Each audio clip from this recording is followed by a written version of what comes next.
મારા પિતરાઈની દીકરી એ છેલ્લા 6 દિવસથી હોસ્પિટલમાં હતી. એ માનસિક રીતે અસ્વસ્થ હતી. એ ચીસો પાડે છે, દોડે છે ને કરડે છે. એ દીકરી 12 વર્ષની જ છે. જ્યારે મને ખબર પડી તો હું હોસ્પિટલમાં જોવા ગયો. છોકરીના પગ અને હાથ બાંધી દેવામાં આવ્યા હતા અને એને અસહ્ય વેદના થતી હતી.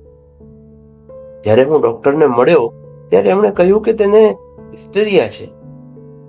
જ્યારે મેં એના પિતાને પૂછ્યું તો તેમણે કહ્યું કે એ રોગ એક પડછાયો બની ગયો છે.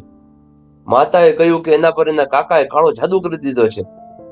જેટલા મોઢા એટલી વાતો. હું છોકરી પાસે ગયો અને તેને પ્રેમ કર્યો અને પાણી આપ્યું. એ બેચેન હતી. એ વારે વારે કહે છે કે મારે પાણીપુરી ખાવી છે.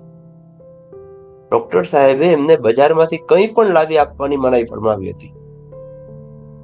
મેં પૂછ્યું કે છોકરીની આ સ્થિતિમાં કેટલો સમયથી છે? તો માતાએ કહ્યું કે વેકેશનમાં છેલ્લા 20 દિવસથી એની ફોઈના ઘરે ગઈ હતી. જ્યારથી એ ત્યાંથી પાછી આવી છે ને ત્યારથી એ નાદુરસ્ત જ છે. એ આમ ચીડચીડી થઈ ગઈ છે. તે બહાર જ દોડી જાય છે અને કહે છે કે તેને પાણીપુરી ખાવી છે.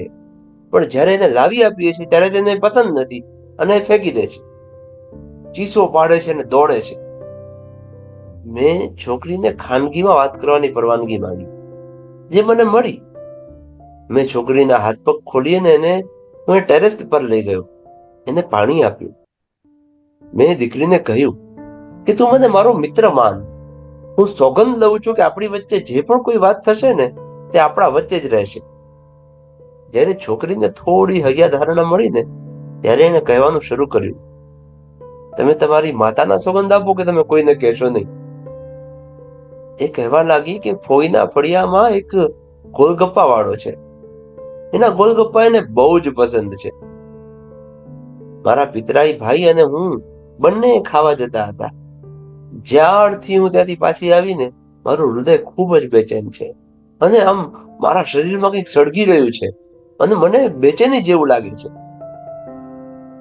મેં એની પાસેથી એની ફોઈનો નંબર લીધો અને એને ખાતરી આપી કે હું જરૂર કંઈક કરી શકું છું અને કરીશ. બીજા દિવસે હું એની ફોઈના ઘરે ગયો. મારા સંબંધી હતા, મારા માટે ખૂબ જ આદરણીય હતા. મેં એના દીકરાને અમારી સાથે બજારમાં આવવા કહ્યું. અમે સાંજે પગપાળા ઘરેથી નીકળ્યા. વાત વાતમાં મેં પાણીપુરી વાળાના વખાણ કર્યા અને અમે તે દુકાનમાં પહોંચી ગયા. પાણીપુરી મંગાવી અને ખાધી. એ ખાવાની ખૂબ મજા આવી. એનો સ્વાદ જરા જુદો હતો. મેં થોડી પેક કરાવી અને મારી સાથે લાવ્યો. તે જ રાત્રે શહેરમાં પાછો ફર્યો અને પાણીપુરી તપાસવા માટે મારા મિત્રને લેબમાં આપી દીધી. દવાની કંપનીને પણ આપી.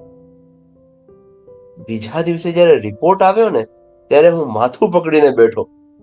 રિપોર્ટમાં જાણવા મળ્યું કે મસાલામાં હેરોઈન ઉમેરવામાં આવી છે. એક ક્ષણ માટે મારો શ્વાસ બહાર જ અટકી ગયો હતો. મેં તુરંત જ નાર્કોટિક્સ વિભાગનો સંપર્ક કર્યો અને પાણીપુરીની દુકાન પર દરોડો પાડ્યો અને ત્યાંથી દારૂ, હેરોઈન અને હશીશ મળી આવ્યા. તે એક નિયમિત ડ્રગ અડ્ડો હતો અને પાણીપુરી વાળો એની પાણીપુરીમાં હેરોઈનનું મિશ્રણ કરી રહ્યો હતો. જેઓ એના બંધાણી થઈ ગયા હતા એઓ છોડી શક્યા નહીં. પાણીપુરી વાળાની ધરપકડ કરાવી અને દવાખાને યુવતી પાસે પરત આવ્યો અને ડોક્ટરને વિશ્વાસમાં લઈ છોકરીને વ્યસન મુક્તિ સંસ્થામાં સારવાર માટે દાખલ કરી ઇલાજ કરાવવામાં આવ્યો. આ એક સાચી હકીકત છે. હવે વાસ્તવિક મુદ્દા પર આવીએ અને તે એ જ કે આપણે આપણા બાળકો સાથે શું થઈ રહ્યું છે જાણીએ છીએ? આપણા બાળકો અત્યારે શું કરી રહ્યા છે? તેઓ વ્યસની છે અને આપણને ખબર પણ નથી. એકંદરે આપણે આપણા બાળકો પ્રત્યે બેદરકાર જ છીએ. વાલી તરીકે બાળકોનું ધ્યાન રાખવું અને સાચી સલાહ આપવી એ આપણી જવાબદારી છે જ. શું તમે પણ ધ્યાન આપો છો તમારા બાળકો તરફ કે ક્યાં જાય છે અને શું ખાય છે? કે ફક્ત માર્કેટ પર એમને છોડી દીધા છે? વિચારવા જેવું અને શેર કરવા જેવું છે ને? તો ફટાફટ તમારા બધા જ વાલાઓ અને મિત્રો સાથે આ વાત જરૂર શેર કરજો અને બધાને જાગૃત કરો.